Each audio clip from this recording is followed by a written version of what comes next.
এ কি? কে তুমি? আর এখানে কি করতে এসেছো? আসলে আমি ইন্টারভিউ দিতে এসেছি। কি? হ্যাঁ, বলছি কি এটা এডিসি এন্টারপ্রাইজ? হ্যাঁ, এডিসি এন্টারপ্রাইজ এটাই। কিন্তু তুমি এসব কি কথা বলছো? তুমি তো এখনো ছোট বাচ্চা। তুমি এখানে কি করবে? যাও, বাড়ি যাও, গিয়ে পড়াশোনা করো, খেলাধুলো করো। দেখুন, আমার বয়স 10 বছর, আর আমার এই ইন্টারভিউ দেওয়াটা না খুব জরুরি। আপনারা শুধু এটাই বলুন যে এখানে কি ইন্টারভিউ হচ্ছে। বাবু, তুমি এসব কি কথা বলছো?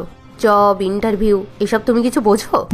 তোমার মা বাবা হয়তো জব করবে, তাই বলে কি তুমিও এখন আমাদের সাথে জব করবে নাকি? যাও, তুমি বাড়ি যাও, তোমার মা বাবা হয়তো তোমাকে নিয়ে চিন্তা করছে।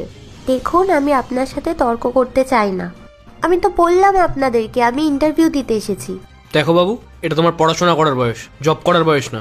আর তাছাড়াও আমরা এত কষ্ট করে জব পাচ্ছি না, তুমি এত সহজেই জব পেয়ে যাবে? হ্যালো মনোজ, নিচে কি হচ্ছে এসব? ম্যাডাম, নিচে একটা বাচ্চা মেয়ে এসছে, ও ইন্টারভিউ দিতে চাইছে। কি ইন্টারভিউ দিতে এসেছে ওই বাচ্চাটা? হ্যাঁ ম্যাম, ইন্টারভিউ দিতে এসছে ওই বাচ্চাটা।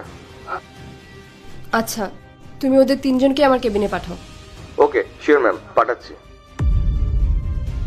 বাবু, তুমি বাড়ি যাও, তোমার মা বাবা তোমাকে নিয়ে চিন্তা করবে। তুমি বাড়ি যাও। আচ্ছা, তোমরা কে কে ইন্টারভিউ দিতে এসছো? স্যার আমি। স্যার আমিও। স্যার, আমিও এসেছি ইন্টারভিউ দিতে। আচ্ছা, তুমিও ইন্টারভিউ দিতে এসছো? আচ্ছা ঠিক আছে, একটা কাজ করো, তোমরা তিনজনই চলো, ম্যাডাম ডেকে পাঠিয়েছে, আসো আমার সাথে।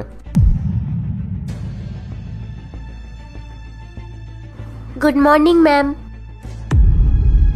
Hello ma'am. Hello ma'am. আসো, তোমরা ভেতরে আসো, বসো। আমি ফার্স্টে ওর ইন্টারভিউ নেব। মা, তোমার নাম কি? ঋতিকা। তুমি এখানে কিসের জন্য এসেছো? আমি এখানে জবের জন্য এসেছি।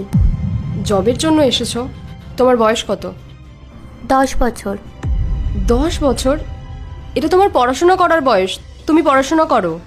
আর এখন তোমার কাজের দরকার কেন? ম্যাডাম, আপনি আমার কথাটা বোঝার চেষ্টা করুন। আমি পড়াশোনা করি, কিন্তু এই জবটা আমার খুব দরকার। মা, আমি সব বুঝতে পারছি, কিন্তু কি এমন দরকার যে এই বয়সে তোমাকে জব করতে হবে? তোমার বাড়িতে বড় কেউ কি নেই যে জব করে বা জব করতে পারবে? আসলে ম্যাডাম, আমার তো বাবা নেই, আর আমার মারও খুব শরীর খারাপ। খুব কষ্ট করেই সংসারটা চলে। বাড়িতে রোজগার করার